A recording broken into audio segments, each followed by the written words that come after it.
If you're Danish, you're probably nodding along or furiously writing a comment explaining how you totally talk to strangers on special occasions. You could live in Denmark for years and still not realize you've been breaking invisible rules. Rules so ingrained, Danes don't even know their rules until you violate them. Then, oh, you'll know. Today we're diving into the subtle code of Danish behavior. The unspoken, the sacred, and the truly strange. Whether you're a foreigner baffled by Danish social life or a Dane curious about what makes you tick and what makes others twitch, this one's for you. I'm Elle, I did my PhD in Denmark and lived there for 5 years. It taught me things no guidebook ever could. I also run another channel where I talk about AI, machine learning, and the weird future that we're building. So if you're curious about that side of things, check it out as well. I'll link in the description below. Let's decode the 7 unwritten rules of Denmark that Danes follow religiously but often subconsciously. Number 1. Don't talk to strangers unless absolutely necessary. Even eye contact is considered a bit ambitious. Imagine you're on train in Denmark, it's silent, peaceful, then a tourist, probably British or American, makes small talk. Lovely weather, isn't it? The carriage collectively stiffens. People bury themselves deeper in their books. Why are they speaking? Why is anyone looking at me? Why are they sitting next to me? In Danish culture, silence in public is not awkward. It's respectful. Striking up a conversation with somebody that you don't know, unless you've got a reason that would hold up in court, is considered slightly unhinged.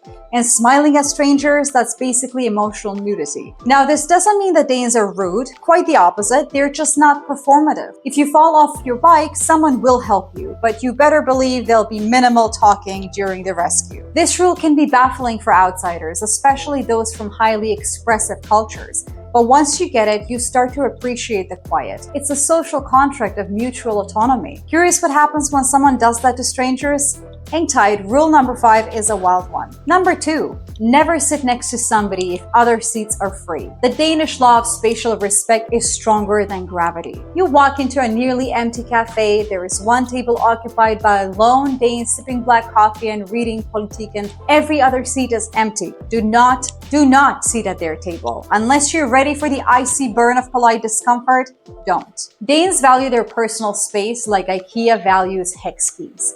It's not just about proximity, it's about autonomy and comfort. Sitting next to someone when you have the option not to is a small social sin, like microwaving fish at work. Even at a bus stop, there's choreography. You sit at one end, the other person chooses the opposite end. Only when absolutely necessary does anyone sit in the middle. It's like watching social Tetris in slow motion. And if someone does break the rule, people will quietly endure it, but they'll talk about it for days. Number 3. Candles are not optional. They are a way of life. Hygge isn't just a vibe, it's borderline religion.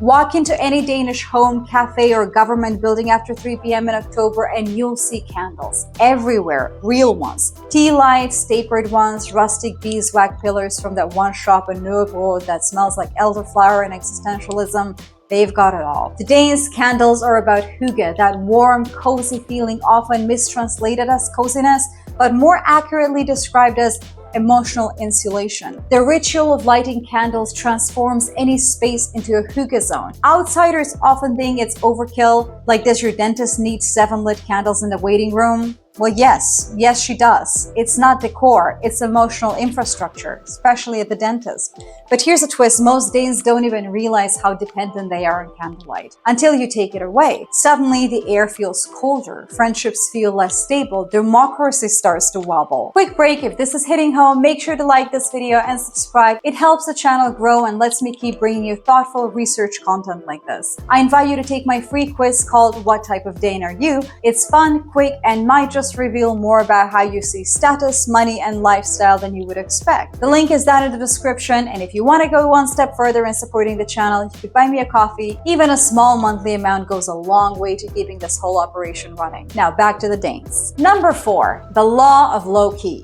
Janteloven isn't a real law, but it might as well be etched into the Constitution. It's a cultural code that says, don't think you're better than anyone else. Don't show off. Don't make success loud. If American culture is built on the idea of personal exceptionalism, Danish culture runs on humility diesel. You can have a PhD, speak 5 languages, and kayak to work, and you'll still just say, I do a bit of this and that. This norm is deeply embedded and it shows up everywhere, from politics to dating. Politicians bike to parliament in the rain. CEOs wear sneakers to meetings, and compliments, super rare, like midsummer sunshine rare. For outsiders, it can feel like people are constantly underselling themselves. For Danes, it's about keeping things equal and modest, no unnecessary waves. But oh, break this rule and brag even slightly, and the social immune system activates. People will not be impressed. They will deeply not care. I made a whole other video about why Danes don't brag. You should definitely check that one out. It is very popular. Number 5, talking to the bus driver is suspicious. Why are you doing that? Are you in danger? In some countries, it's charming to chat up your local driver. In Denmark, it's cause for concern. If you try to talk to the bus driver outside of hey or tuck, you will get looks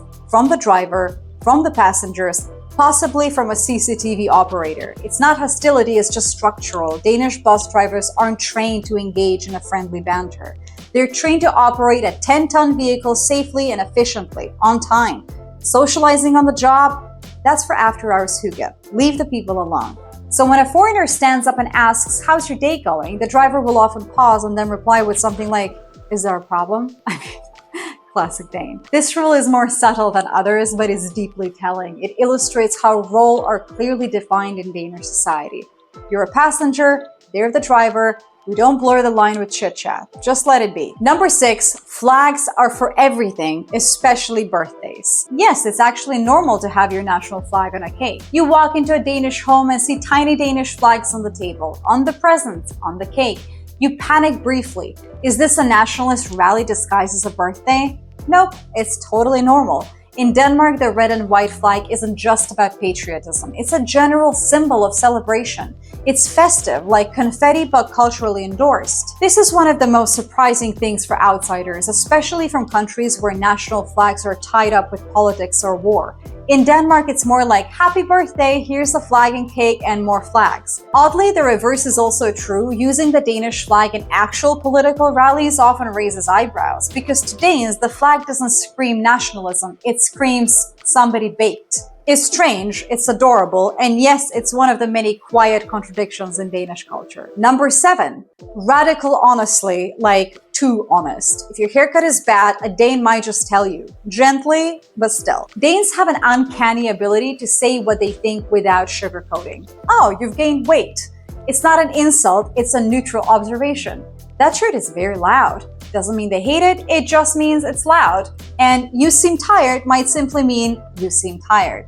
There is no hidden meaning, no subtext, just facts. Kind of computer science, to be honest, I love it. This directness can feel shocking if you're used to conversational padding, euphemisms, or the comforting blur of polite lies.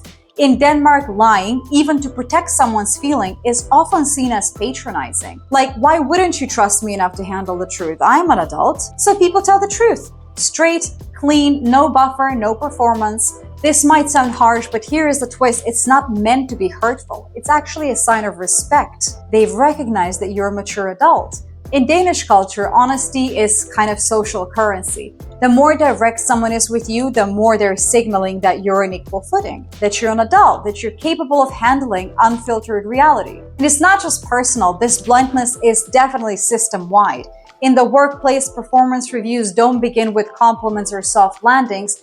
They begin with what you could improve. Not because you failed, but because that's just how progress happens. Meetings are often short, focused, and feedback-heavy. No fluff, no posturing, no fake smiles, just efficiency. Even friendships function on this wavelength. If a close Danish friend thinks you're making a mistake, they'll just tell you. No sugar, no passive-aggressive metaphors, just, I think this is a bad idea, and you'll probably thank them for it later. To outsiders, especially from more diplomatic or high-context cultures, it can feel abrasive, even surgical, like, do you people feel anything? But once you get used to it, something magical happens. The sting fades. You stop interpreting bluntness as aggression.